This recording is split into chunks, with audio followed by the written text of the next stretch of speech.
वज़ीर आज़म शहबाज शरीफ ने शायर मशरक़ इल्लामा मोहम्मद इकबाल के यौम वफ़ात के मौका पर अपने ख़ुसूसी पैगाम में कहा है कि इकबाल सिर्फ एक अजीम शायर नहीं बल्कि एक साहिब बसीरत रहनुमा थे। उन्होंने बरसगीर के मुसलमानों के लिए अलहदा वतन का तसव्वुर पेश किया। उनका फ़लसफ़ा खुदी और शायरी ने तहरीक पाकिस्तान को एक मजबूत नज़रियाती बुनियाद फराहम की। वज़ीर आज़म ने कहा कि इल्लामा इकबाल ने 1930 में आलाबादी के तारीखी खुतबे में एक आज़ाद रियासत का तसव्वुर पेश किया जो बाद अज़ा कायदे आज़म मोहम्मद अली जिन्ना की क़यादत में पाकिस्तान की सूरत में हकीकत बनकर दुनिया के नक्शे पर उभरा। उन्होंने वाज़िया किया कि इकबाल ने मुसलमानों को महज सियासी तौर पर नहीं बल्कि फिक्री और रूहानी सतह पर भी मुतहद किया और उनके अंदर अपनी शनाख्त का शऊर पैदा किया। अपने पैगाम में शहबाज शरीफ ने कहा कि आज जब पाकिस्तान मुख्तलिफ समाजी और आलमी चैलेंजेस से दो चार है तो हमें इकबाल के अफकार को अपनाने की जरूरत है। उन्होंने कहा कि इल्लामा इकबाल ने हमेशा इल्म अमल, यकीन, मोहकम और खुद एतमादी पर जोर दिया और यही असूल हमें एक मजबूत, खुद इंसार और बावकार कौम बना सकते हैं। वज़ीर आज़म शहबाज शरीफ ने इस बात पर जोर दिया कि इकबाल का फलसफा और शायरी हमें ये सिखाती है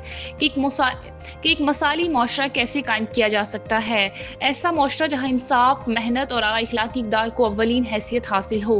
नौजवान नस्ल को मुखातिब करते हुए वज़ीर आज़म ने कहा कि इकबाल ने नौजवानों को कौम का हकीकी सरमाया करार दिया है और उनसे हमेशा उम्मीदें वाबस्ता रखी हैं। आज के नौजवानों को चाहिए कि वो इकबाल के पैगाम को समझें और जदीद अलूम हासिल करें और मुल्क की तरक्की में फाल किरदार अदा करें। वज़ीर आज़म शहबाज शरीफ ने कहा कि हम सब पर यह कौमी जिम्मेदारी आयद होती है कि इकबाल के ख्वाबों को हकीकत में बदलें, नौजवानों को बाइख्तियार बनाएं ताकि वो एक मजबूत, खुद मुख्तार और तरक्की याफ्ता पाकिस्तान की तामीर में अहम किरदार अदा कर सकें। अपने पैगाम में वज़ीर आज़म शहबाज शरीफ ने अज़म का इजहार किया कि आज के दिन हम ये अहद करेंगे कि इकबाल के नजरियात को अपनी इनफरादी और इज्तिमाई जिंदगियों में अपनाएंगे और उनकी रहनुमाई में एक रोशन और पुरअमन पाकिस्तान की बुनियाद रखेंगे।